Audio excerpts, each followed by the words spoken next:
Yes, folks, all the way from CPAC 2019, we are live. Oh, come on, that's not all the way. It's not even far. I'm in Washington, D.C. It took me like a few hours to drive. Anyway, welcome back, beautiful and amazing human beings. This is Ogrodowski and Jason Burmis of We Are Change that are here for our Sunday weekly propaganda breakdown show. And today, of course, is Saturday, 4 p.m. Eastern, March 2nd, 2019, where we are going to be live for the next hour to 2 hours, taking your phone calls live on Facebook, on Periscope. The podcast of this episode will be available on iTunes later, but mainly we're going to be talking to you here on our YouTube channel, youtube.com/We Are Change, where we're going to be chatting with you, especially answering your super chats, and of course, giving out the number to call. So, that was quick. I almost got a brain freeze just explaining that. So obviously, I'm here at CPAC. I think you can see the Potomac River down over there. A nice big CPAC sign and a whole bunch of interesting people. I've been tweeting about this. It's definitely one of the weirder kind of events, but also one of the most boring events. And we're going to be doing a full report on that as Trump just finished his 2-hour-long crazy speech. But this week, another insane week of news. Here in D.C. now. How's your week, Jason, and how are you doing? I'm doing well, and I would agree with you. There was yet another pretty damn crazy week in news, Luke, and a lot of that's going to integrate into CPAC, as a lot of it revolves around the Kush, as you're going to get into. Some pretty crazy things going on with Israel as well, and a lot more. Some Epstein stuff back in the news, and of course, you know, we already covered it, but there was no stopping the thunder and lightning tsunami storm that was the 4-hour and 40-minute podcast of Alex Rogan, or I'll call it Alex Rogan, the Alex Rogan podcast, because it literally overtook not only the North Korea summit, but then the Cohen testimony, and it just dominated the web. Dominated. Shows how irrelevant the mainstream really is. Yeah, there was a tweet out there going like, first we have a nuclear situation that could cause a catastrophe in this world. Then we have the Michael Cohen testimony. And then we have Alex Jones coming in on the Joe Rogan podcast talking about interdimensional species and aliens and CIA government agents who are literally pumping oxygen into their blood, stopping their hearts to traverse and talk to aliens that give us secret technology. That's just a synopsis. That's just a small synopsis of what dominated the headlines. And obviously, just an insane, crazy week, to say the least. We're going to have some guests joining us on this broadcast. We're going to have Ford Fisher of News to Share joining us in a little bit. Will Chamberlain as well. He's a kind of lawyer, legal expert. We're going to get into Jared Kushner, what's happening with Israel, with Netanyahu as well. There's so much news to get into. But let's take some phone calls, Jason, and let's address some of the super chats, because as you know, I'm here live on the ground. I'm calling you on my phone. And we're doing another thing through another phone, so I can't really hear or see any of the chats going on there. But let's go off some of those super chats. Yeah, and remember, folks, Luke will not be 100% will not be able to hear whatever phone call comes in, but we will take your first couple of calls at 607, excuse me, 542-9184. That's 607-542-9184. Guys, again, we will take all your super chats. You got any questions you think Luke should tackle one of these people in a suit? I can't guarantee he will, but you never know. Eula Landry, hello from Oregon. Thanks for all the wonderful work you and your team do. I really appreciate it. Eula, we really appreciate you. Without you, it's not possible. Thank you, Stephen Best, for your super chat as well. It's very colorful. What did Stephen Best say? What was Stephen Best saying? We won't be talking about it on this. This is a family. I mean, I think it's fair. I think it's fair if you paid for the super chat. I mean, you're gonna put me on the spot. Luke's acting like I can't see it, Jason, I can't see it. You know, we're talking through another. If I could see the super chat, I would read the super Basically, chat. Stephen Best is an animal lover, folks. So you know, I don't know if he's vegan. I have to do that. But I have to do that to you. He's out there. So you know, I think it's pretty interesting. Luke, let's just talk a little bit about Trump's speech, right, really quickly, because I didn't catch all of it, but what I did catch at the end, you know, I know you're going to talk about the bullshit comment, but to me, the bigger thing for me was at the end of it, he's got the Rolling Stones playing You Can't Always Get What You Want. You could say whatever you want about Trump. He knows how to get an audience. He has bravado. That, to me, I laughed. I'm like, you know what? It's hard not to like the guy. I mean, he's playing a song that basically says, F you all for not loving everything I do. That's pretty much the theme. That's pretty much the Trump doctrine. We're going to go over that specific song in greater detail with, of course, Ford as well. But we're going to do it into a monologue, I think, because there's so much to get into, and this is really the kind of event. I'm just going to walk over to Ford Fischer, who's also here, who's also an independent journalist. You've seen him. We were in riots together in Paris, France. Obviously, CPAC is ending. The Trump speech just momentarily ended, and everything is just being calm here. And then Ford, where did Ford go? He is okay. I feel like I'm hunting. Where the hell did he go? There's a huge security theater. There he is. All right. So here we got Ford, who was also here, a part of CPAC 2019. Let me place this little badass monopod I have here. So yeah, here with Ford Fischer of News to Share. We're both here for CPAC 2019, and this year was very, very interesting. Every year there's always something to talk about, always something different, always something that catches people. And I think this year a lot of people from the right were banned. I saw Laura Loomer banned. I heard Nick Fuentes was banned. I heard a lot of people from the right were banned. A lot of left-wing journalists, a lot of left-wing kind of even, you would say, advocates and how would you say, protesters or activists. Oh, we got a phone call? Yeah, yeah, he literally called it as Fischer was there. I'm sorry, I couldn't hear. Okay, let's take the phone call really quick, then we'll get into the whole rundown here with Ford Fischer. All right, brother. What's your name? What would you like to talk about? Oh, well, it might be a little bit off topic. That's okay. But I was one to know if Luke or Jason knew about the flat Earth idea. All right, so thank you very much for the call. I'm not going to lie, Luke. That was a flat Earth caller. I respect the call. But I heard you, Jason. What's that? We're going to give this to Ford. The Earth is not flat. That's Ford official statement.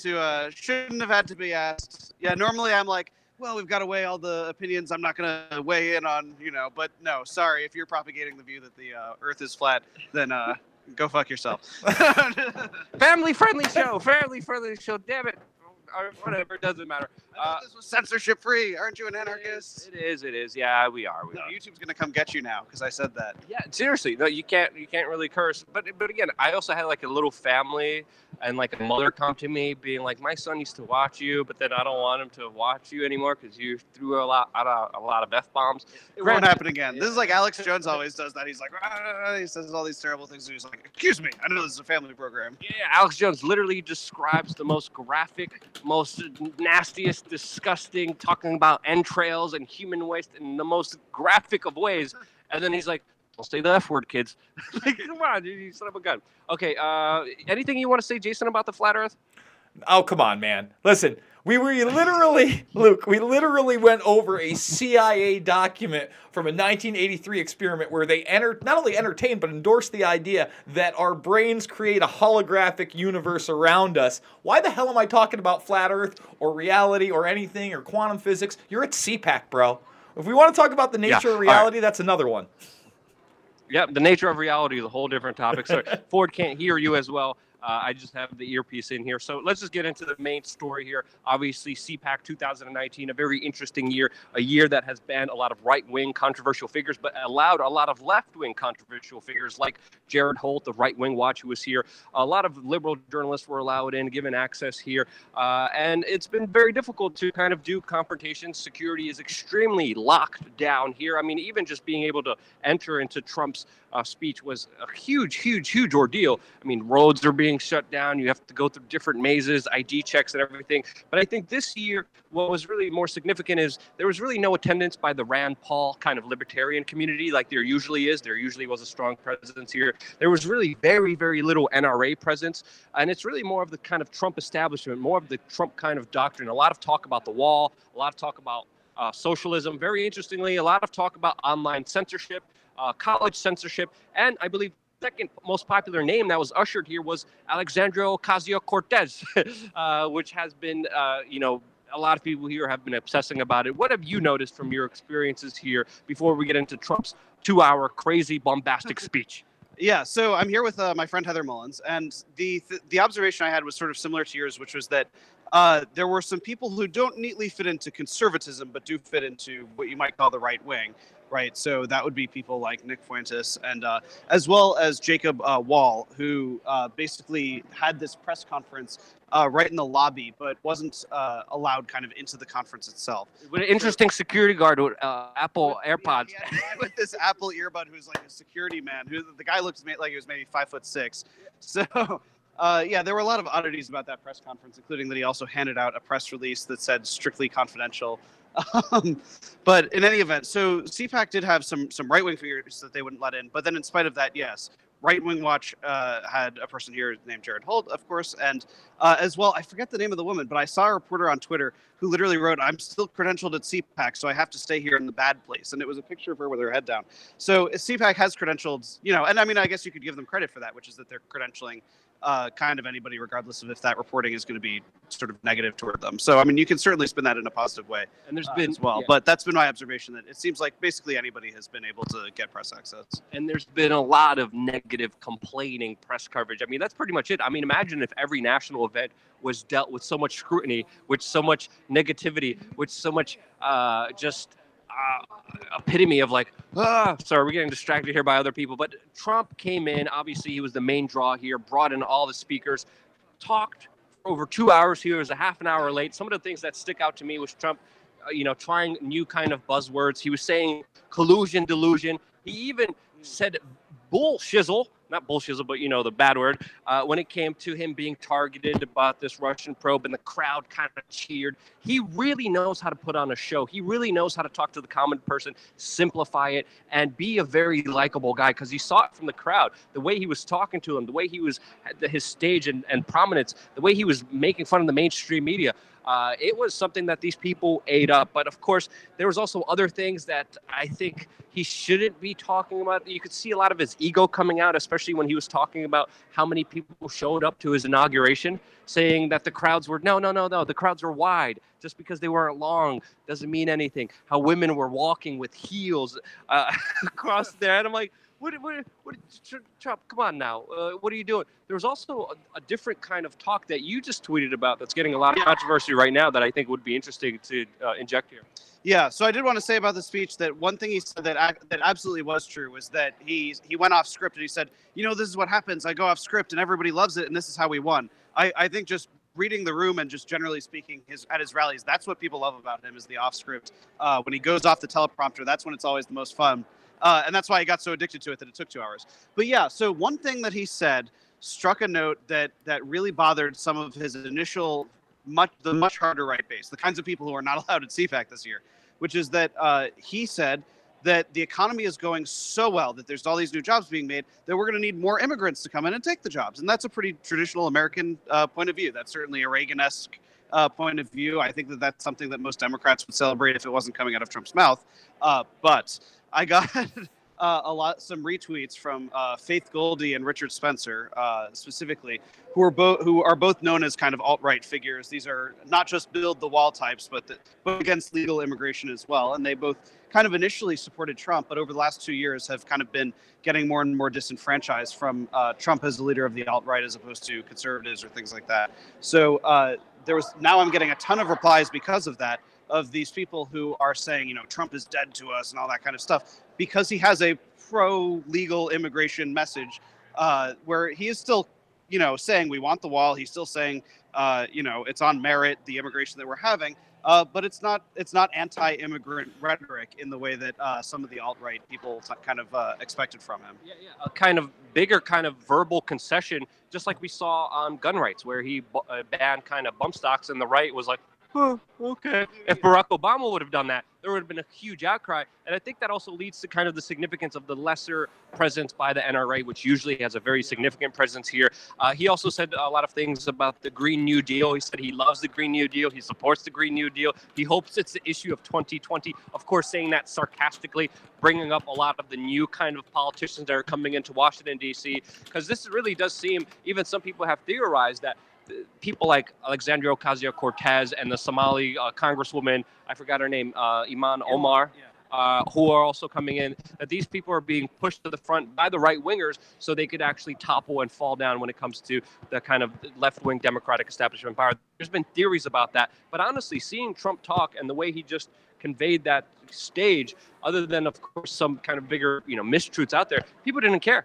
People are like, yeah, he had a bigger crowd size during inauguration. He had people convinced, and he is an excellent speech maker. And 2020 is really going to be an interesting year. A lot of people are counting him out, but from what I've seen in person and the energy in that room, it's going to be difficult. I think Trump's very good at convincing his base of whatever the position is that he wants to talk about. It was interesting that he actually said some of you guys might not like this before he said that he wants to increase the number of merit-based immigrants. And then when he described that position, that if it was Hillary Clinton or Bernie Sanders who said, let's increase the number of immigrants on merit, there are probably some conservatives who wouldn't have been fond of that. So I think Trump is right in saying maybe his base wouldn't have been for it. When he explained it coming out of his mouth, he got cheers of USA, USA, right? So he, to his audience, to his base, he is very, very convincing. They will listen to what he says, and they will go along with it. So he's a force to be reckoned with. Yeah. And he was bringing up, of course, North Korea, Otto Warman as well. He brought up the kid who got punched in Berkeley. Literally brought him up. He literally brought him up to the stage. Yeah. So, obviously, huge stage presence. But one of the things that I found really significant about his speech is that a big part of it was talking about bringing the troops home. He was like, we need to bring the troops home. Bring the troops home, build infrastructure here. He was talking about how he was in Washington, D.C. during the government shutdown all by himself with Ivanka, who left for Florida. He was like, I was sitting there all alone. Don't cry for me. And then I was like, let's go to Iraq to try to bring the troops back to find out what's going on, because he said military generals were telling him to bring the troops back home. It's going to take about 2 years. He said that he decided to take this trip because of that. He described in great detail how he was landing and how Air Force One had to shut off the lights. And he said the United States government spent $7 trillion, and we have to still land in this area after we invested so much in there without even having the lights on. He talked about great detail about meeting U.S. General Raisin Kane. He really likes that, the Raisin thing. He just loved saying the name over and over, General Raisin. He just loved him because of his name. And he asked General Raisin Kane, he's like, okay, what do we need to do to get out of here? Raisin Kane supposedly said 2 weeks. It's been far 2 weeks. And this is the thing that we have to kind of talk about here. He talks a good game. He could galvanize a whole bunch of people. But at the same time, let's fact check him a little bit. The whole Jared Kushner thing that happened this week, not good. What happened to General Raisin Kane's 2-week proposal to get the troops out? Trump said he loved that idea. He loved General Raisin Kane. Again, it's been far more than just 2 weeks from this plan. And for someone who cares about being anti-war, as you do, I think that it's definitely a positive development to see people at a conservative conference being excited about the idea of bring the troops home. That's a positive development, at least in terms of politics. The question is, of course, whether it goes into actual action, whether Trump is going to be driven by his base to bring the troops home because he told them that's what a good thing would be. Yeah, and obviously the issue is far more complex, especially with Syria, with 200 troops now remaining, with him even saying, we're bringing some of the troops back now from Syria, but again, the troops are remaining. There's a lot of obstacles. He surrounded himself with a lot of war hawks. And even people here at some of the sessions here, they were like, Trump is making America great again by leading, by attacking people and fighting bad people all over the world. And I'm like, that is the most insane kind of rational thinking that doesn't exist. And it's just utterly unrealistic. He ran on America First, which was supposed to be, bring the troops back. Bring the troops back, attack when attacked. But I mean, he brought an anti-war nationalist message, basically. Yeah, very nationalistic, but also very conceding to the other side. Very, very interesting speech. 2 hours off the cuff. I don't think he was reading the teleprompters. He had teleprompters, but he was just going off about things that were happening on the stage, against media, about specific issues, about specific people in the crowd. Really, really an excellent speech maker, but yet again, needs to be fact-checked on a lot of the bigger things that he does. Anything else you want to say about CPAC, Ford? Yeah, I mean, I guess it's been interesting. It's a very funny contrast between Pence and Trump, where Pence probably almost entirely stuck to the script and very popular speech. I remember when he said the U.S. Space Force, and everybody's clapping and cheering, and there's a lot of Space Force T-shirts and hats going around that people are paying $35 for a ball cap. Space Force on it, but that's how excited they are about it. So Pence also very popular, but a totally different style of oration. His speeches are just completely different than Trump's, and both are popular. I think that was probably one of the critical parts of how he got elected, was to remind, to those, dare I say, boring conservatives, right? Pence has something to offer, whereas Trump is kind of exciting and attracting a different kind of listener. Yeah, a lot of crony capitalism here, as we're showing the sandwiches being wheeled by $20 cold fry festival sandwiches. I'm very frustrated at that because I'm hungry. The most critical thing that you wrote was about the $20 sandwiches. It's just ridiculous, but obviously a lot of different things discussed, a lot of different things taken away from this. My main takeaway is just Trump definitely has a big ego, but definitely needs to be fact-checked on a lot of this ego. I've been tweeting about the cold sandwiches here, so check me out on Twitter for those details. Luke, We Are Change. Ford, where can people find you? Also another independent journalist doing great work. So my outlet is called News to Share. I have a Facebook page called News to Share that I do live streams and raw video, a YouTube page, News to Share. My profile is at Ford Fisher. I'm also here with Heather Mullins, who is at Talk Mullins on Twitter. Beautiful. Ford, thank you so much for joining us. Really appreciate your time, input, and having a riot, buddy. So thank you, buddy. Let me know when the next riot's coming. Awesome. All right, man. So yeah, that's our take here from CPAC. Let me know what you guys thought, especially in the comments, especially if you have any animalistic comments that you guys want to make with the super chats. We would love to hear those, and Jason will be reading off the super chats. So Luke says, I just want to add, Luke, like you said, you're so spot on that it doesn't seem to matter what the guy says to these people that are rabidly in favor of him. The cheers keep coming. And now him saying he's going to stretch this pullout over 2 years, Luke, come on. Oh, just in time for the next election cycle. Better get Trump in there or we'll never get out of this war. It's a big problem. And we've got to stop relying on these demagogues to, say they're going to save us, and then we just believe them.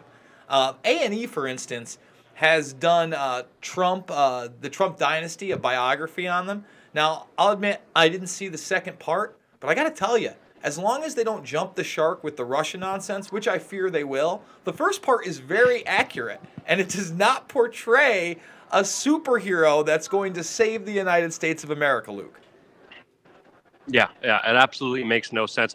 We have another guest who's going to be joining us in a little bit, who's going to be talking about Jared Kushner. So let me just jump into the second monologue, if that's okay with you. Mm-hmm. But let's definitely, Jared Kushner has garnered a lot of news this week, especially because of the news about his security clearance being rushed and forced through. Obviously, if you don't know who Jared Kushner is, he is the son-in-law of Donald Trump. He is with his daughter, Ivanka Trump. He has a lot of shady business dealings. He has a lot of connections to, of course, the military-industrial complex, as he even negotiates special deals for Saudi Arabia and gets them a cut, make sure that Saudi Arabia saves money. Again, his actions also indicted Michael Flynn on, of course, Israeli collusion, not Russian collusion, but involved Russia being kind of swayed to vote in favor of Israel during a general UN Assembly meeting. He also had Netanyahu sit in his and sleep in his bed when he was a little kid. So there's a lot of interesting news coming from Donald Trump, from the White House, that is just ripe with nepotism and corruption. And to talk about Jared Kushner, we have our next guest who just walked by, and that is Will Chamberlain, who's an awesome human being.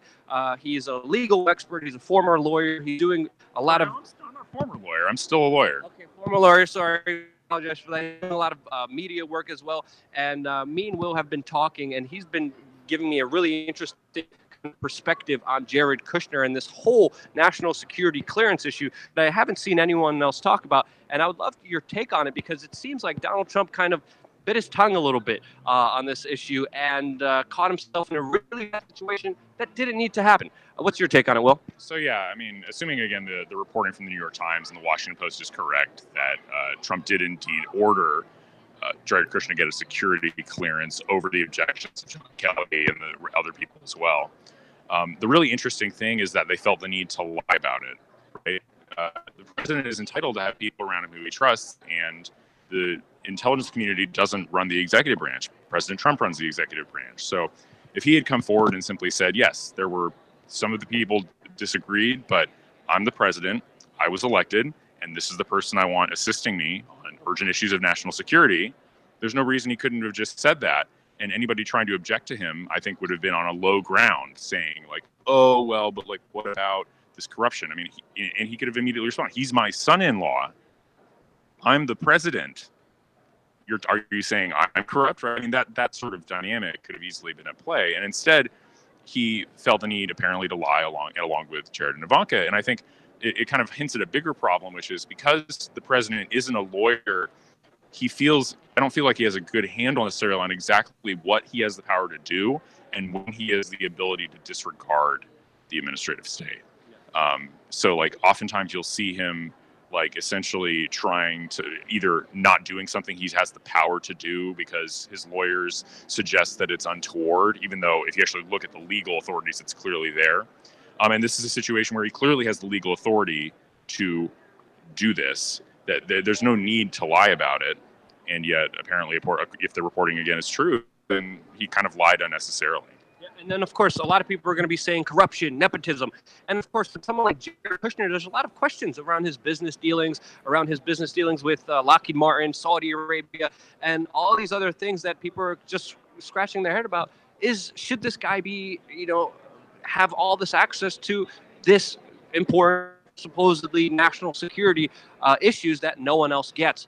So it's important to see this issue come to light because, like you were talking, we're seeing kind of different rules being played out for Donald Trump than we did see for Barack Obama, especially with this kind of Russian investigation, especially with what's happening with Michael Cohen. The situation is far, far more complex, and you understand it from a legal aspect that I think others don't. So how do you see Trump just not knowing what he is doing in these kind of situations and just kind of trying to push things along and just trying to go along here? Or how else do you see it? And do you think that kind of nepotism and corruption charge is something that is valid? So I guess like the Cohen thing is interesting. So I think we talked earlier about the time that Michael Cohen's office was raided by the Southern District of New York, which was a really fascinating thing. He's the president of the United States, and his own FBI is raiding his own lawyer's office. I mean, that's very novel, and I think even if you somehow think this raid was proper, try to imagine Eric Holder's DOJ authorizing a raid of Barack Obama's personal attorney's office. It's unthinkable.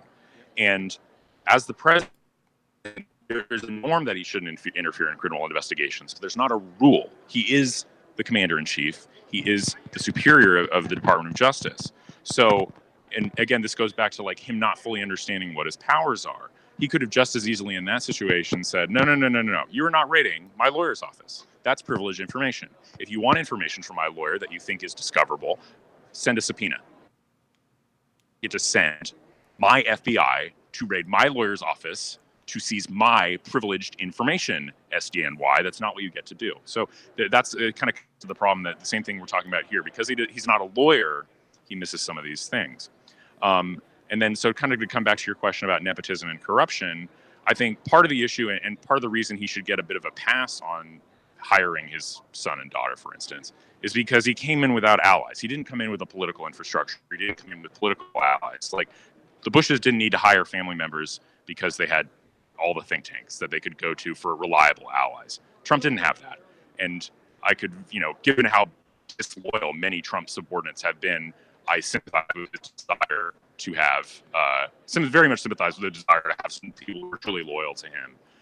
That said, I think that no advisor should be unfireable.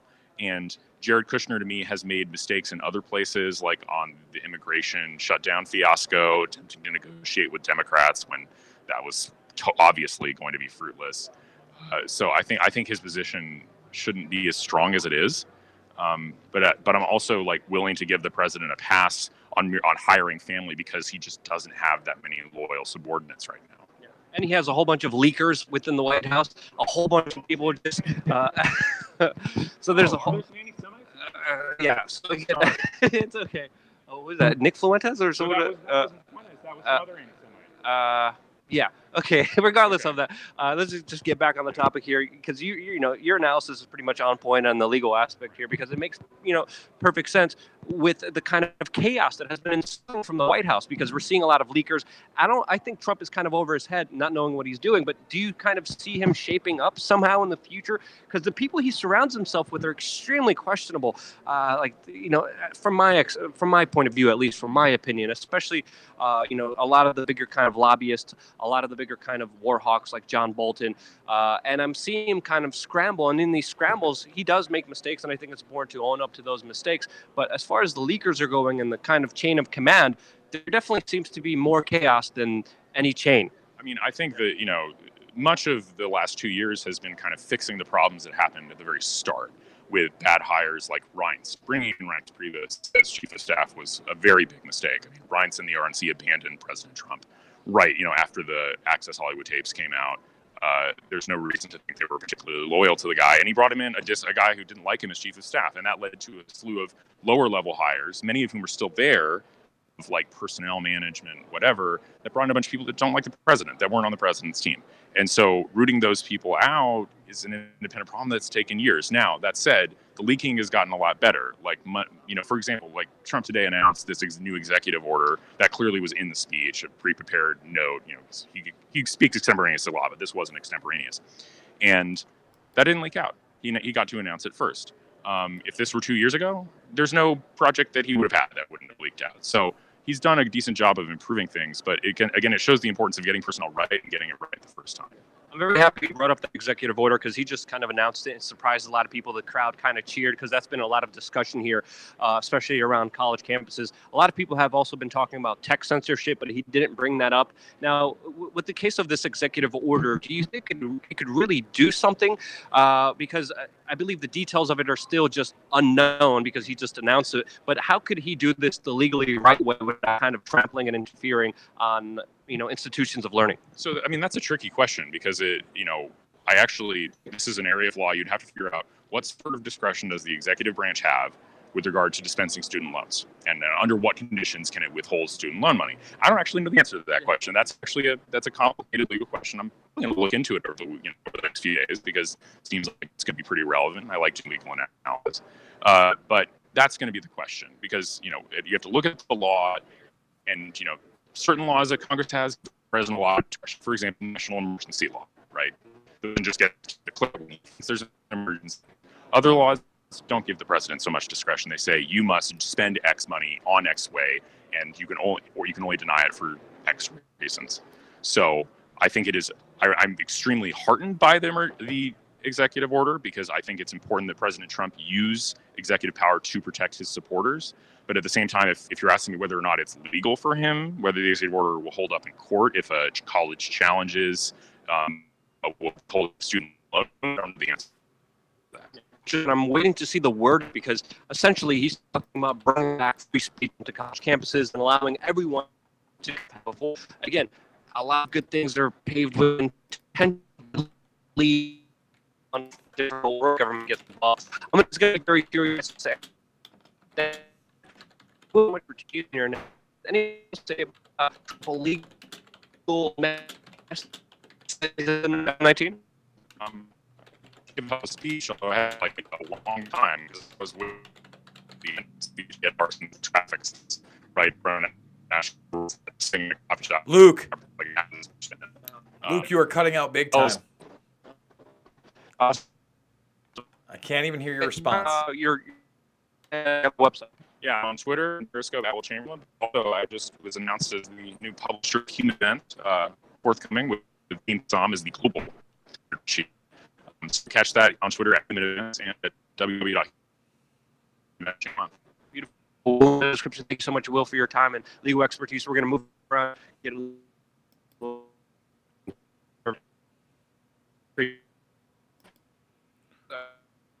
Luke, I got to let you go, man. Yes, hopefully he's going to come right back, guys. I don't know what's going on. He can hear me. I can't hear him right now through another line. But hopefully he's going to reconnect to this same hangout, because obviously we want to do as much from CPAC as humanly possible. And just to give people an idea, what they're saying. I'm seeing you, Luke. I'm not hearing you yet, but Okay, perfect. Let me check the microphone. that sounds No, better. everything should be working. Yeah, but your Okay, yeah, internet's everything should be horrible. working. You're freeze framed. Okay. I'm gonna walk over and try to get better service Uh-huh. somewhere. It could be my cell phone service and reception. Hold on. Let me. We can hear you while you're talking. So while you're here, I'm just gonna read through some super chats, and then we can go through some of these articles he was referring to. So Bart Cebulski, $2 super chat. Do you think Trump is a Zionist? A few connections. I mean, we've covered here ad nauseum not only Jared Kushner's connection, but Netanyahu openly saying that him and Trump are the tightest a president and an Israeli prime minister has been. He gave them Jerusalem as the capital. I mean, is that even a question? Texas Millennial, $9.99 super chat. Thank you so much, my man. Random, but anyways, Trump knows about Building 7 and continues the industrial military complex. Planned Parenthood's billion-dollar human harvesting scheme continues. Hate to say it, but get woke, brother. I'm alive right now. Brother, I was hear me? I was with him until the get woke. How about we just all get educated? And then Tomato Gal, and I believe you got us last week too, Tomato Gal, $10 super chat. Thank you so much. If you do read this article, Trump ordered officials to give Jared Kushner a security clearance. I would say that Will's analysis was spot on. He has every right to give this guy security clearance. We all get it. It's nepotism. No kidding. But he's also right in the fact that he didn't have a lot of political allies going in. Now, if you read this article, the three main connections, Luke, they're talking about are, of course, the United Arab Emirates, Israel, and Russia. And I have no doubt that Kushner has Russian connections, but I would say that those are largely business. Now, hey, I'm not sure. They could be military-industrial complex. This sounds like a legitimate criticism. It's been a legitimate criticism from the very beginning. But we know that as a young man, he had Netanyahu sleeping in his bedroom when he visited. Yep. There's a lot of corruption, a lot of nepotism. Can you guys still hear me? Yeah, you're a lot better now. I mean, your video's not great, but we can hear you. Okay, yeah, I had to walk away there. Literally had a cop stop me. He's like, "Oh yeah, let me support you." And I'm like, "Oh," I'm like, "I'm live. Leave me alone." So I apologize. It's good news. I'm happy that's happening. But yeah, the whole Jared Kushner case definitely doesn't paint Trump in the best of light, and there does deserve to be a lot of scrutiny because there is a lot of foul play, especially when you have Ivanka Trump pushing for her father, the U.S. president, to bomb Syria because of videos coming out from a supposed chemical weapons attack in Syria, blaming it without even investigating on the Assad regime, on the Syrian government, which of course is fighting radical Islamic elements. And then what do we have? Just a calamity event, and we have Donald Trump committing something that is totally against what he promised to do. Again, Donald Trump is talking about all these things, but his actions counter that. And the main actions that counter that are pretty much have a lot of fingerprints with Jared Kushner on there. I mean, negotiating a special deal for Saudi Arabia so they could get to save money on a weapons contract. The other shady business dealings. The negotiations with, of course, Russia trying to get Israel a better deal at the UN Security Council. So, of course, Russia would vote in favor of Israel and not be critical of Israel. Of course, Jared Kushner pushed that to be done by Michael Flynn. Michael Flynn was indicted because of that, because he did that before Trump actually sat into the physical presidential office. He was elected president, but wasn't inaugurated. This is why Michael Flynn went to jail and was essentially taken out. So many things that have to be brought up to question here with Jared Kushner that hopefully we were able to shed some kind of light on with our previous guest, Will Chamberlain. Yeah, again, and he's so right. Like, Trump doesn't know when to lie, and I was so glad that he brought up the fact, Luke, that can you imagine Eric Holder, going in and saying, "Yep, we're going after your lawyer, Obama." No, Obama's a lawyer. Or, for instance, the Attorney General for Clinton going after Clinton's lawyer. No, both Clinton and his wife were both lawyers. I mean, look, Trump is he is the P.T. Barnum. There's no doubt about it. I mean, he leveraged debt and his personality to become the president of the United States. I mean, without Trump's debt, he isn't as big as he is. Without his television show and his persona, he isn't as big as he is. But he's a smart man and he's a good speaker. And he did people in at the debates. And like I said, he had people eating out of his hand during this speech. And when they were kind of like not so happy about North Korea, there was a boo here and there, or like he was looking for claps. He wasn't getting them. He ends it with the Rolling Stones. You can't always get what you want. I mean, again, bravo, sir. Genius. Yep. I think, we're gonna have to add that to the monologue, because that's definitely a very important point you made about just a complete rundown, the complete kind of epitome of CPAC and the Donald Trump presidency during the largest kind of conservative conference that happens once a year. All right, so other than that, if there's some other super chats, let's move on to the story that we have for every day of the week, starting off with Saturday, if that's okay with you, Jason, unless there's something else you want to say about all these issues. No.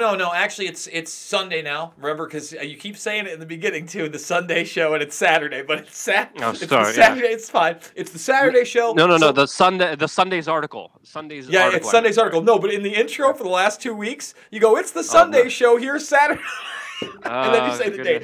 Just let you know, brother. You get on the replay. Did I do it today too? Yeah, did I do it today as well? You son of a gun. It's fine. That's because like the intro, I have everything just like. No, we did in it. my head already implanted there. It's like a tattoo in my head. Yeah. So it's like, because the intro is long. I have to say a lot of things, and I have to say it off the top of my head, and it just naturally, speaking without thinking, it naturally happens like that. So apologies for confusing people and convincing them that it's Sunday somehow. Big fights on tonight, by the way, guys. I can't wait. Oh, huge UFC. Yeah, huge UFC fight card today. Holy cow. I'm going to the kind of Mike Cernovich event to see what's going on there. Tim Pool's going there. Sure. A lot of other people are going there. I'm going to be there, but hopefully I can get out there quicker to watch the UFC fight at some bar here, because, wow, that's a stacked fight. I'm really excited about the John Jones fight. Really excited about even the undercard. Even the third undercard looks like such an exciting fight. I'm really, really excited. It's a good one, man. I'm pumped. Yeah. Woo! And you know what? I know that Anthony Smith is like a 9-1 dog. Come on, Anthony. Be the biggest upset since Buster Douglas. Sausage Gravy with the $2 super chat. Sausage Gravy says, "You people are clearly on crack. I don't smoke the cocaine and I don't snort it either, Sausage Gravy. Just letting you know." And then we also had Jesse Schmidt just say hello all, and I just want to say thanks to Jesse because he's always the man. And I got to tell you, there's some people that stepped up in the tech world this week, Luke. I was really happy to read this story. We've talked about people in Google being upset, engineers saying, you know what, I'm not going to be part of your military-industrial complex programs. I'm not going to code our own demise. And we saw the same thing with Microsoft workers here protesting. Yep. And then this is a story that broke, of course, this Sunday. And we have the article here by CNBC about Microsoft workers protesting the $480 million. That is a $500 million military deal. And it doesn't surprise me with Microsoft being on the forefront of technological advancements with, of course, the military-industrial complex using that to, of course, warfare purposes. Sorry, I cut you off, Jason. Continue. No, you're dead on. And for those that don't know what this is, it's a HoloLens. And the quote is, "We did not sign up to develop weapons." Yeah, a lot of these people, again, they're well-meaning people. Again, when I was coming up, Luke, and I was a young guy, and I thought I was going to be in the animation game, and I was going to SIGGRAPH and all this thing, and you're around all these tech geeks, you're just like, man, I hope Pixar hires me, or man, I really hope Microsoft comes in. And, this is all the pre-Google days. This is that, like, late 90s internet boom. And you never think that you're going to be part of developing a HoloLens augmented reality system straight out of the... You think you're going to make that in the sci-fi movie that takes place 50 years in the future with Tom Cruise and Brad Pitt saving the world. You don't think you're actually going to be like, hey, this is a great idea. We're going to develop this right here, and the military is going to do it. So people, this is a good step. I know a lot of people say, well, anybody will step in. Well, we have to fight this. We have to really verbalize the fact that these things are bad, all right? Technology is a double-edged sword, and actually going over some of these Ike interviews, we just put a second part of that Ike interview out. Folks, if you haven't seen it, this one's on DMT, frequencies, the nature of reality. But we're going to be putting one out in the future about transhumanism. Okay, and Kurzweil's a big part of that. He mentions Kurzweil, and Kurzweil's the first to tell you. This is the guy that says, hey, not only are we going to have a singularity, we're going to upload our consciousness, I'm going to bring my dead father back, and I'm going to soar through the cosmos and the multiverse as a singularity of light, taking any form I want. But he'll be the first one to tell you that this technology is a double-edged sword, and it's not written in stone how it will be played, and that really technology has been a double-edged sword since fire. And since the Industrial Revolution, it's gone up on an exponential scale. So we don't know where we're at, but I'm glad human beings are starting to realize, gee, Luke, maybe we shouldn't cut our own throats. Yeah, I mean, truth is stranger than fiction, especially in our technologically advancing world. And it's terrifying understanding the realities of how weaponized these technological advancements could be and how detrimental they could be to human civilization, to the way we live our lives. I mean, we're seeing small kind of improvements, but we have to be extremely careful and be on the forefront of making sure that this is not weaponized and used against us, because when it is, it's going to be too late to resist it. This is not the Terminator. This is worse than the Terminator. This is not machines. These are human beings who are, of course, a lot of them are power hungry. Power corrupts, absolute power corrupts absolutely. And throughout human history, few corrupt individuals have always been forcing the masses to fight each other, to attack each other. That's why we're seeing this bigger divide and conquer agenda.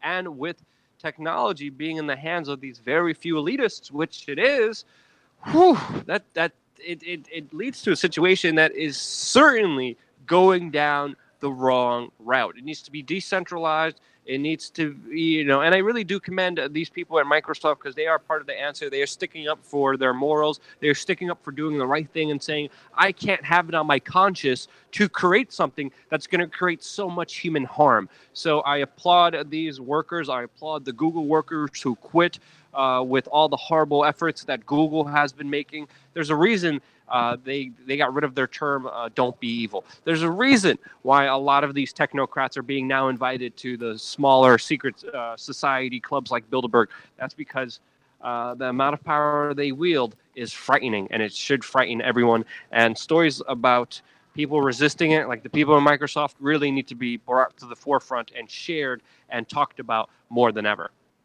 Absolutely. And before we move on to the next story, I just want to say thank you to Texas Millennial. Gave us another super chat, $4.99. Here's to better streaming quality with a cheers. You got to understand, when Luke is on the road, it's up to the Wi-Fi. Like, what do we got? And when there's thousands of people out there, it's tough. You can get those little boxes, but I got to tell you, they don't have a lot of success. They get bundled up. They're okay. They don't have the bandwidth, but we're trying our best, and we are on the ground.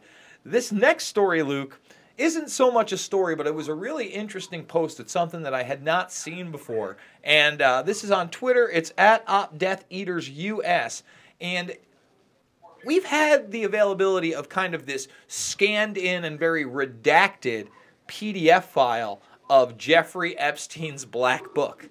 What's really interesting is this is a searchable one where you can go through all the available information. And I mean, you scroll through this bad boy and there are some serious names in here. Not that should be shocking, but names, that you're not hearing, not just Spacey, not just Clinton. We're talking a lot. I talked about Tommy Mottola with you earlier this week, the huge record executive. People like Gethin are in here. So a really interesting tool for those that are looking into cases like Nexium and the Epstein case. Yeah, and by the way, the person who stole this book did more jail time than the person who committed the sexual deprived acts and pedophilia. That is, of course, Jeffrey Epstein. That's the crazy part of this entire story. And still, some of the information is blacked out, but it's just absolutely insane how powerful and how interconnected Jeffrey Epstein actually is. Yeah, no, you're 100% spot on. A lot of people don't realize this was leaked by his butler. That person did more jail time, and he's no longer with us either, by the way. He did pass away afterwards. So I'm not saying there's anything more to that, but that's a fact. So, moving on to this kind of theme of abuse, we got this story out of Pink News in the UK. And by the way, there's even more to it today, as Sir Ian McKellen, if you will, is backtracking on this statement. Because, it's not the best statement to make, Luke. A lot of people, love his acting. Not only Lord of the Rings, he's Magneto in the X-Men series. Now, he's been an in the open homosexual for a very long time. And he basically made the comment he was waiting for accusations to be made against him and that he probably wouldn't remember them. Number one, that's really odd to say. And then two, he said that basically Spacey and Bryan Singer were abusing or doing their actions, again, these are underage people, because they were closeted homosexuals.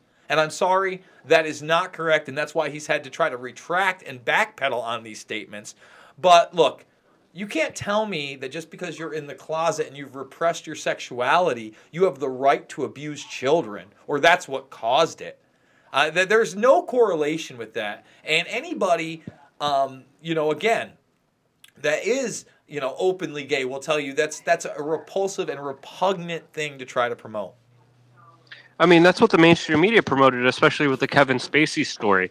A victim came out, said that he was abused as a little boy by Kevin Spacey, and the mainstream media talked about Kevin Spacey's response, but specifically him allegedly coming out of the closet, like how brave, how great it is for Kevin Spacey.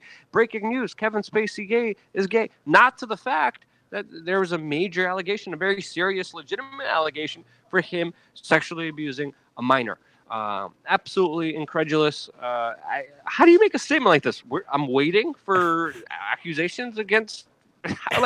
makes absolutely no sense. What is he doing?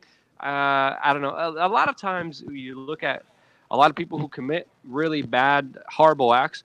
A lot of times, even when it comes to famous murder cases, a lot of the suspects, a lot of the people who actually do commit the crime sabotage themselves because their conscience can't live with the horrible acts that they committed, and they kind of out themselves. This could be an example of this happening.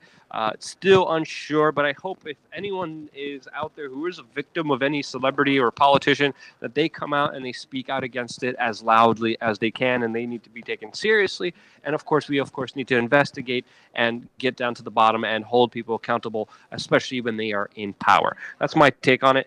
That was Sunday, Monday, Tuesday story. Now we're going to Wednesday's story yes, about sir. Rotten Tomatoes. You got it. And I just thought this was really interesting. Rotten Tomatoes is taking a page out of the notebooks of social media and pre-censoring. So now you can no longer make criticisms to films that are not out there on their page that are non-constructive input. So why is this important? Well, listen, man, we've always had a way to create buzz around films, and there's a lot of that's organic, right, Luke? But now we're going to take that away. We're going to listen, if I'm watching a trailer for Captain Marvel and I think that her suit is stupid and I want to post that on the site, I'm not allowed to? I mean, look at your buddy Tim Pool. He did a whole video. I didn't watch it, but I saw it in this little thing about how he's going to skip Captain Marvel. Now, is that constructive criticism? Because it's only based on the trailer. And even if it's not based on the trailer, maybe it's based on the actress. Maybe I don't like her. Maybe I like somebody else in the role. Or maybe I don't like Samuel L. Jackson. I don't think he's a great actor. I do think he's a pretty good actor. But do you see my point? It's like you're not allowed to have an opinion outside of what the Hollywood industrial complex is shoveling down your throat. And unfortunately, it's usually about 99% duty. Yeah, you're absolutely right about that. And it's not just happening with Rotten Tomatoes. It happens with, of course, news organizations that get rid of their comment section.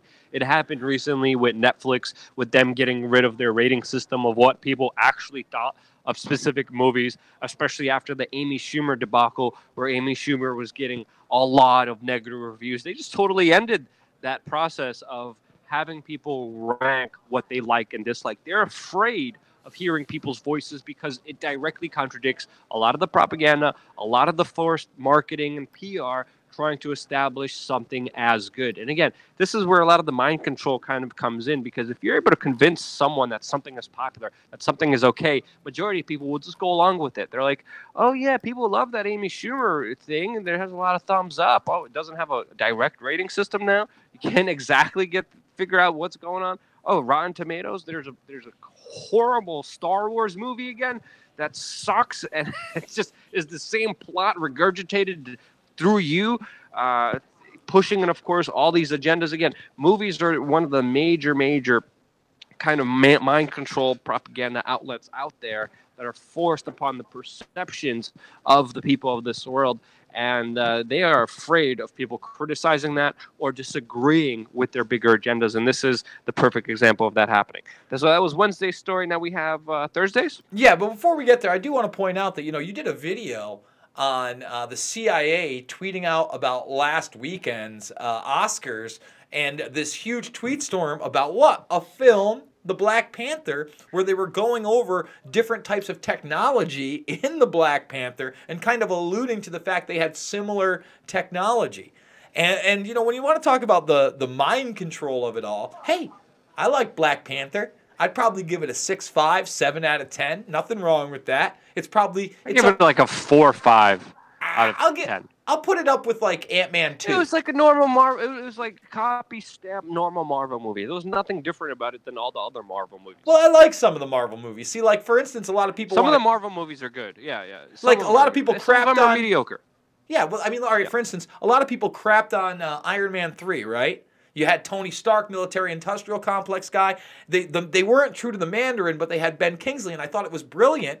They made him into a pseudo Bin Laden for hire CIA character, an actor. I thought it was false flag. He's an actor. He's the boogeyman. And I was like, wow, this isn't some small movie they put this in. They put this in probably the largest Hollywood blockbuster of the year. So I applaud Marvel for doing things like that. But at the same time, if I can't say your movie's crappy or if you're, giving a pro-police state agenda, well, I want my free speech, Luke. That's all I'm saying. Yeah. Like, personally, I didn't like Iron Man just for the basic fact that he was also a military contractor and just corporatist greed, kind of Jeff Bezos wannabe on one level. I just didn't enjoy the Iron Man movies. Captain America, though, really enjoyed those movies. Same kind of studio made, probably the same kind of subliminal propaganda out there, but who knows? But we should be able to have an opinion on these things. And I think that's what made the internet as amazing as it was, having people being able to have their voice finally heard, finally. Nothing was sensitized, nothing was controlled, nothing was just wiped clean to just be the approved messages. And people were able to finally voice popular truths that they believed in, that they resonated with. And now, bam, you can't have that anymore. And slowly and surely, our voices are being taken away. They're being sanitized. They're being squeegee cleaned for, of course, big money. And that's what this is all about. And they're lying to you if they say otherwise.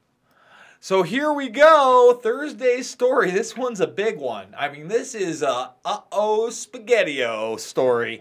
You got Israel's Benjamin Netanyahu probably going to be indicted on corruption charges. And why is this important? Well, number one, Netanyahu has been around for decades, Luke. For decades. This isn't, just kind of some slip-in, new school prime minister. No. Bibi's been around, baby. And these corruption charges that he's being brought on by the Attorney General shows that there is absolutely a rift within the Israeli establishment. There is no doubt that these charges are legitimate. The only question right now is what's going to happen. Because obviously Netanyahu's not just going to give up his spot on the throne. And you have to wonder, Trump has been very buddy-buddy with him up front. Michael Bolton has been an Israel firster forever. All right.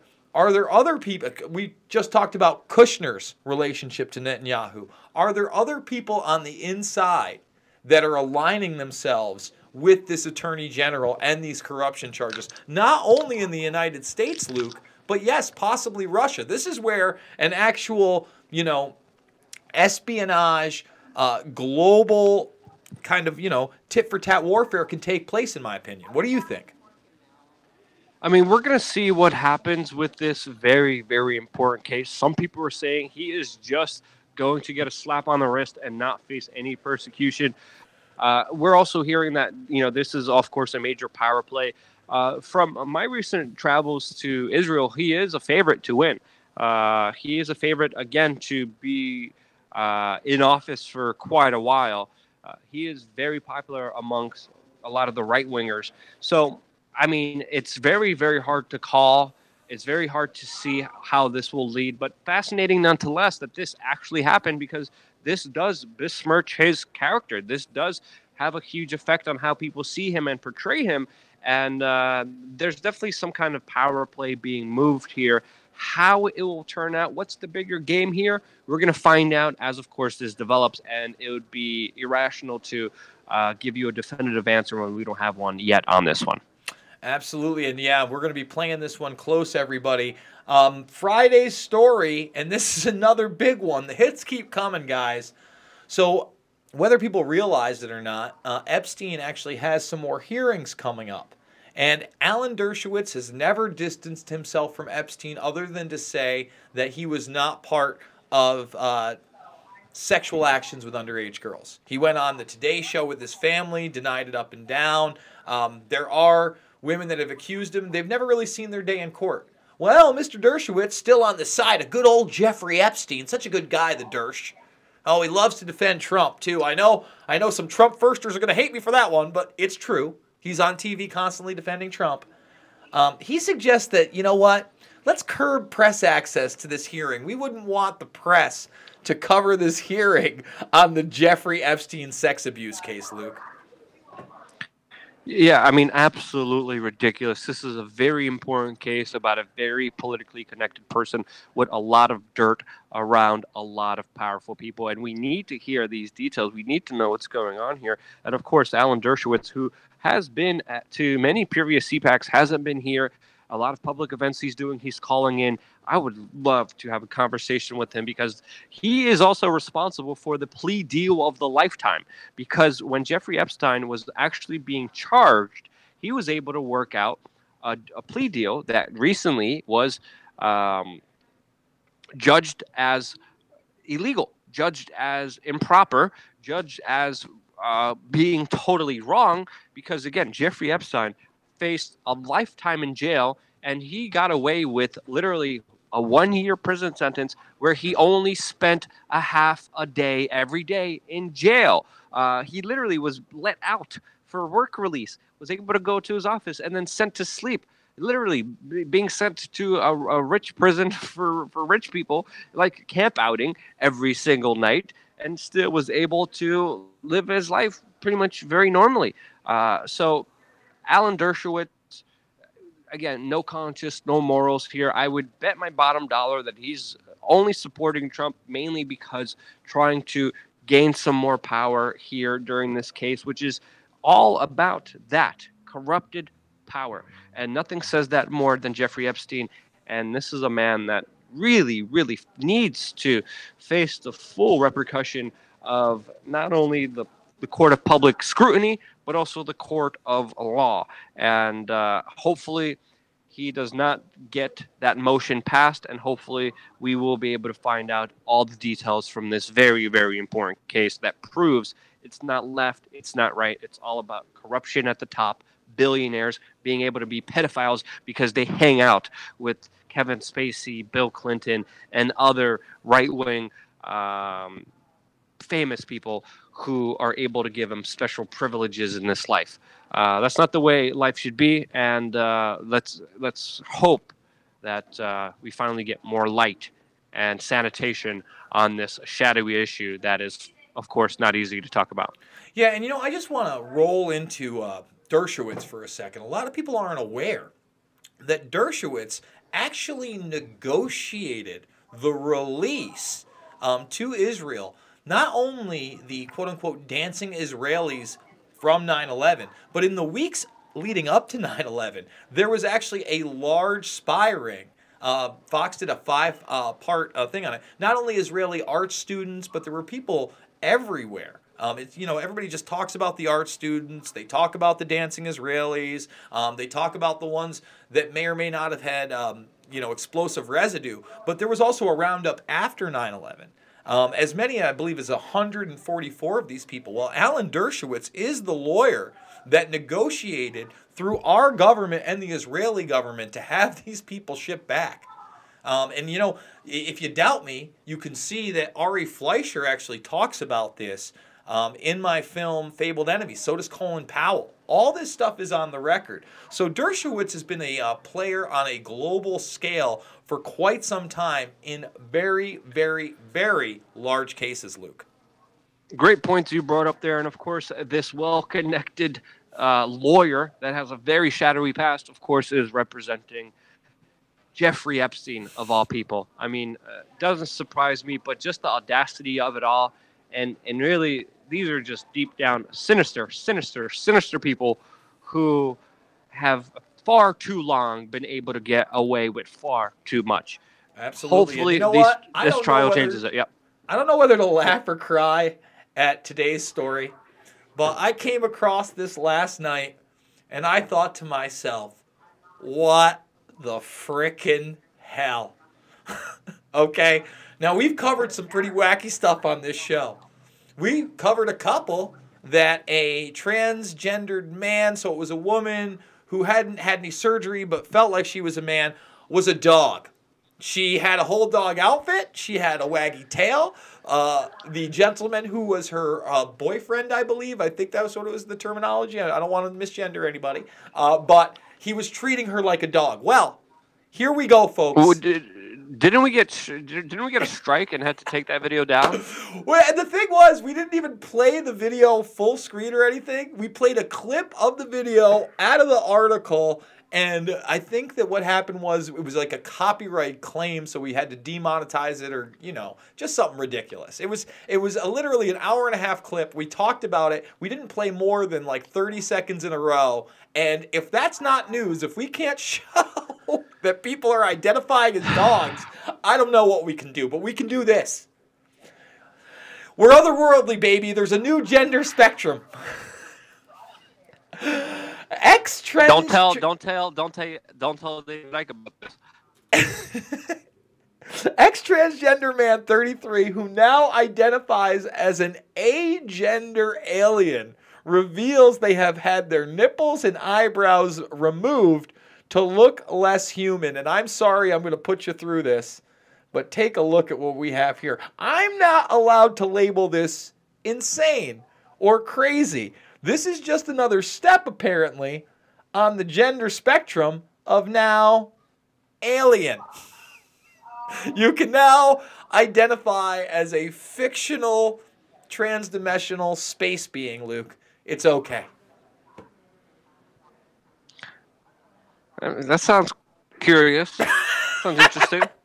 I mean, I'm just looking at some of the pictures here, like, holy cow. Like, yeah, okay. Yeah, I mean, what else can you say? I mean, if they want to be a nippleless, what else is there? Hold on, I'm stuck on the image here. I mean, if someone wants to be a nippleless, eyebrowless alien, I mean, you're going to make David Icke happy, and he's probably like, we got him! We finally solved it! We proved it! It's real! I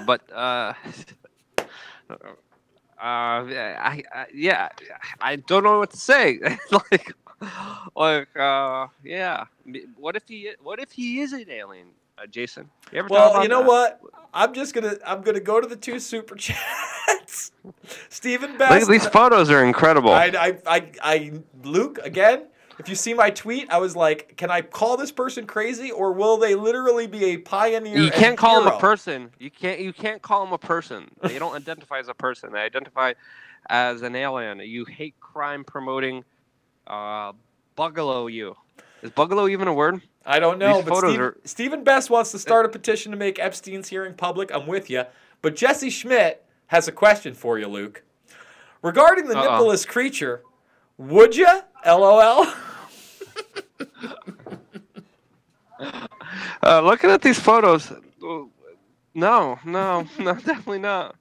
Definitely not. I don't shy away from the weird, but no. Wait, is this?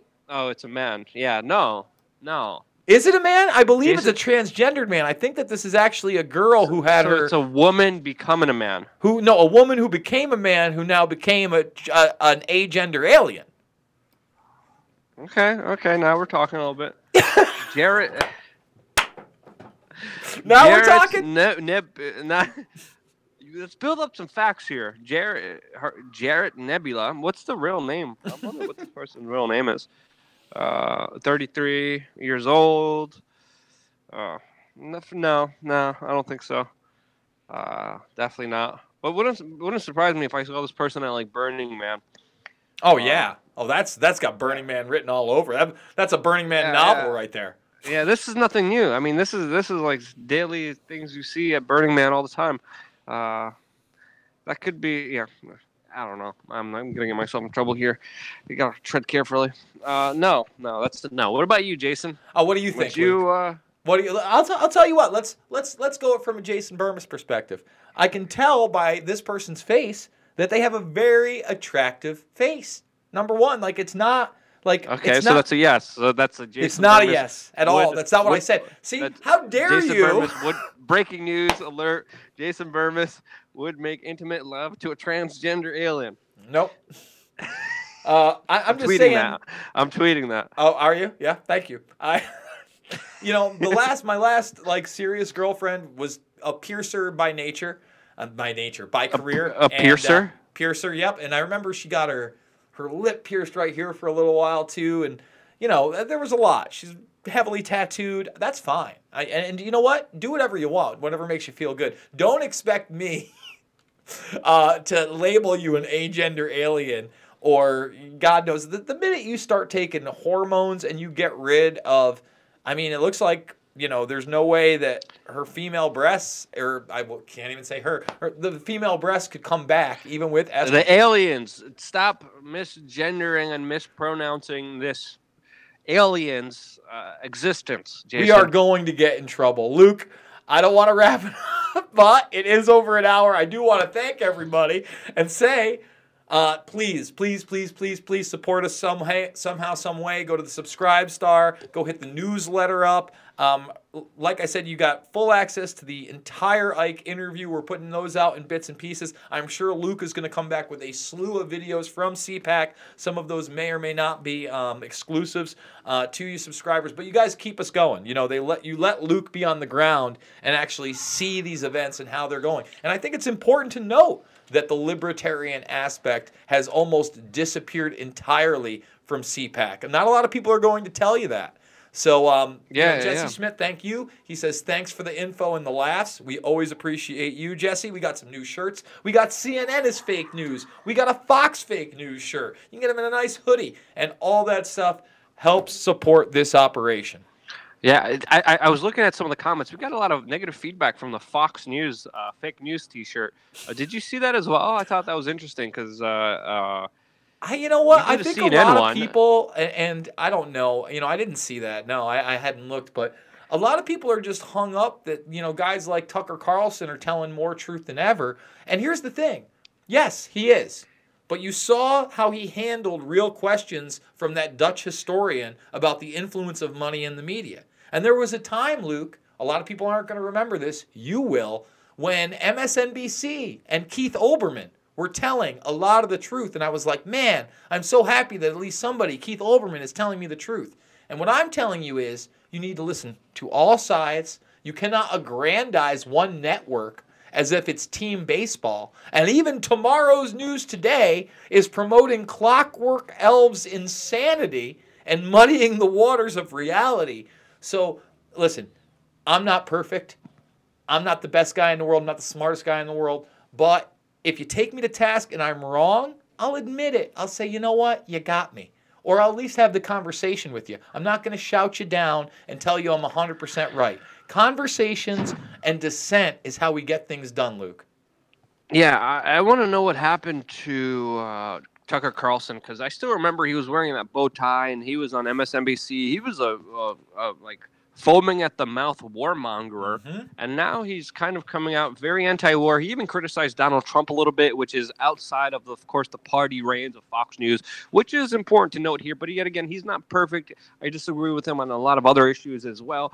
But really just interesting to see him on that network. But overall, that network does cater to a specific audience. That's what Fox News does. CNN, MSNBC cater to their audience, and they, of course, are beholden to it, and they make editorial, of course, decisions that create bias. Everyone is biased. Our bias is against me personally, my bias is against any kind of centralized big authority, whether it's corporate or government. And that's why I think it's important to be critical of the right and left. And that's why we made a CNN t-shirt, and that's why we made a Fox News t-shirt. We want both of those views expressed because those are both of the views that we agree with. Some networks are more fake news than others, but I think it's important to have that distinction and that understanding that you're watching an agenda. You're watching big money. You're watching people who, of course, have something that they want to accomplish, and the way they do that is by selecting and picking what you can and cannot know. That's the bigger issue that I wish people would understand here. That's why we're here. Decentralize everything. Don't believe anyone. Believe in yourself. Rise up yourself. Have authority in your own life, in your existence, that leads down to a path of peace and prosperity. And the best way to do that is to not have big government, big corporations standing in the way of you doing that and fulfilling the destiny of your free existence during our time, our limited time on this little blue dot that we all share together. That's my take on it. If I could characterize my philosophy, that's pretty much it. I don't know if you want to share your philosophy, Jason, or you want to end it. Your call on this one. Well, I'll end it with this. Anxious Artificial Intelligence, one of our very, very great members out there, also threw us a nice little $5 super chat. And he says, so Luke, are you lonely? You can do better than an alien. You're the one who says the I alien only had an said attractive that face. when I You could said tell the alien that, had an attractive face. that's exactly what I said. I looked at that. Listen, I'm looking at it now, and I guarantee if that face was attached to a woman's body in a bar, even with the piercings and stuff, it is. Jason Burmis would pony up and say, hey, my lady, would you like to do a shot? I'm just saying. Okay. All right. It's his own. We're giggling. All right, guys. What are we gonna put out tomorrow? We're gonna put a bunch of CPAC stuff out next week, right? Well, As let's soon as we do. get back? I thought like the second time I came back to Ford, I thought that was pretty good. The whole CPAC rundown, the whole Trump rundown. I think I don't know. Maybe the people in the comment section could help us for a title because we're going to take a segment and make it for Sunday's video. I think the Ford Fisher's bigger CPAC. Of course, CPAC's not going to do well since it's over. Something about Trump. Breakdown of Trump's. It was a very big speech he gave today. I mean, he went off the cuff for 2 hours and talked about a lot of things. He went off against his own attorney general. It was a pretty eye-opening speech. The breakdown of Trump 2020. I mean, we talked about the election, so I guess something about Trump's plan for 2020 and how they're pushing Alexandria Ocasio-Cortez and these other people. I think something along those lines. I think that would be a good monologue. I don't know. The people in the comment section will tell us all right, what would be good. We'll cut that in. And guys, like I said, keep on the lookout for the rest of the Ike stuff. If you haven't checked out the latest DMT one, it's really eye-opening. It's really well produced, got some extra stuff. You can show it to friends. And like I said, guys, please support us, but more importantly, share the information and be the change you want to see in the world. Yep. Jason, thank you so much. And stay tuned for more here on youtube.com/we.